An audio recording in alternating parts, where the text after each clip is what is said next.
పరీక్షించేది ఎవరు? నిజానికి పరీక్షకు లోనయ్యేది ఎవరు? అహంకారాన్ని జయించడం ఎలా? మనకు జరిగిన అవమానానికి ప్రతీకారమే సమాధానమా, లేదా కరుణే నిజమైన విజయమా? ఈ ప్రశ్నలకు సమాధానంగా కృతయుగంలో నైమిసారణ్యంలో మొదలై వైకుంఠంలో ముగిసిన భృగు మహర్షి శ్రీమన్నారాయణుల మహత్తర సంఘటనకు ప్రతిరూపంగా సాగేదే నేటి అనగనగాలోని కథనం. అదే పరీక్షకే ఎదురైన పరీక్ష, త్రిమూర్తులనే పరీక్షించిన మహర్షి తానే పరీక్షకు లోనైన ఘడియ.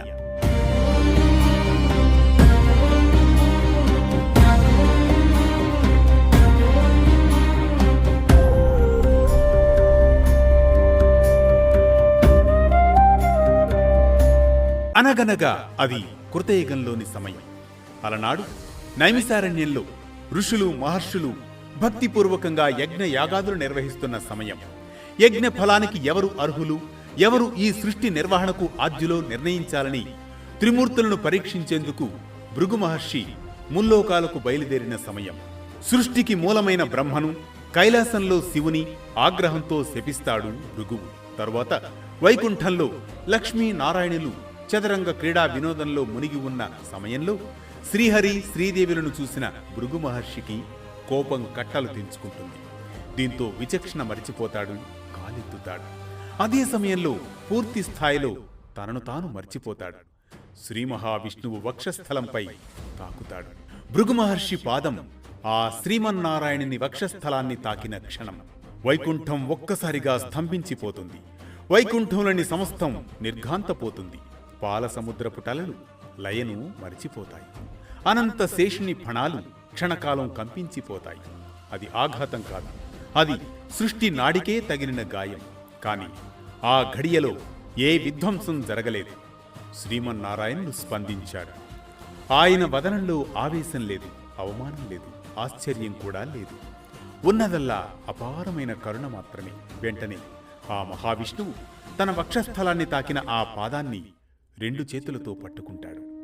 సౌమ్యంగా వినయంగా ఇలా అంటాడు: మహర్షి, మీ సుతిమెత్తని పాదం నా వక్షస్థలాన్ని తాకి కందిపోయిందా? దెబ్బ తగిలిందా మహర్షి? ఈ శరీరం కఠినంగా ఉందేమో, క్షమించండి.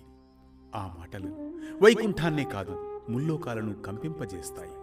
సాధారణంగా అరికాలలో నేత్రం కారణంగానే భృగు మహర్షిలో ఆ గర్వగుణం. విష్ణుమూర్తికి కోపం రాలేదు. శాంతంగా నవ్వి భృగువును బుజ్జగించి అతిథి సత్కారాలు చేస్తాడు. దీంతో అర్ఘ్యపాద్యాలు సమర్పిస్తూ భృగువు అరికాలిలోని నేత్రాన్ని నెమ్మదిగా చిదిమివేస్తాడు. అప్పటికి గాని భృగు మహర్షికి అహంకారం తగ్గలేదు. అది శబ్ద ప్రకంపనం కాదు, అది అహంకారపు పతనం. భృగు మహర్షి ఆ మాటలు విని ఒక్క క్షణం తన శ్వాసను కూడా మర్చిపోతాడు. ఇంతవరకు శపించాడే తప్ప ఎదురు తిరిగి తనను బ్రహ్మ శివుడు ఎవ్వరూ క్షమించలేదు. పరీక్షించాడే తప్ప ఎవరూ తనను పరీక్షించలేదు. ఆ పాదం పరమాత్మ వక్షస్థలాన్ని తాకిన ఆ పాదానికే క్షమాపణ చెప్పిన దేవుణ్ణి అతడు తొలిసారిగా చూశాడు. భృగువు కళ్లల్లో ఆ క్షణాన అగ్ని లేదు, అహంకారం లేదు. ఉన్నది ఒక్కటే, ఆత్మనింద. అతడు కంపించే స్వరంతో ముందుకు వచ్చి శ్రీహరి పాదాలపై శరణు కోరుకుంటాడు. ప్రభు, అపరాధం జరిగిపోయింది ప్రభు, అపరాధం జరిగిపోయింది. బ్రహ్మలో అహంకారం చూశాను, శివునిలో ఉగ్రత్వం చూశాను, కాని మీలో నన్ను నేనే చూసుకున్నాను ప్రభు.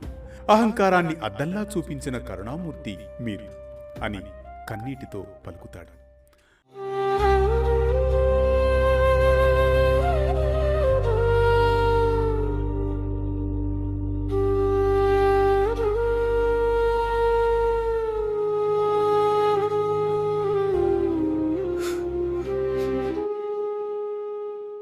అప్పుడు ఆ శ్రీమన్నారాయణుడు ఆ మహర్షిని తన చేతులతో లేపి, మహర్షి, తప్పు తెలిసిన క్షణమే అది పాపం కాకుండా ప్రాయశ్చితమవుతుంది.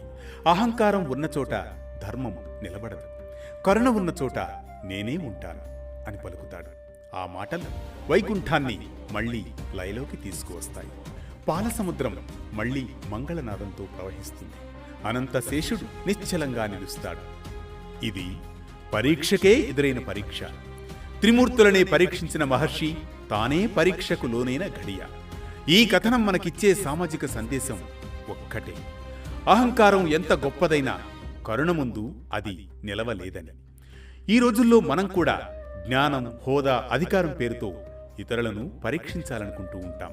కానీ నిజమైన గొప్పతనం ఎదుటివారిని తప్పు పట్టడంలో కాదు, తన తప్పును గుర్తించి సరిచేసి సంస్కరించడంలోనే ఉందని ఆ శ్రీమన్నారాయణుడు చూపిన మార్గం కూడా ఇదే. కరుణ కలిగి ఉండడమే నిజమైన వైకుంఠమని. ప్రతినిత్యం ఓ పురాణ కథనం, సూటిగా, స్ఫూర్తిమంతంగా, సామాజిక సందేశంగా, ధర్మం చెప్పే కథల సవ్వడి, జ్ఞానం చెలరేగే కథన ఒరవడి. అనగనగా అంటూ మళ్లీ రేపు పలకరిస్తుంది ఆరుబయట వెన్నెల్లో జోకొట్టే కథల్లా వేటు న్యూస్.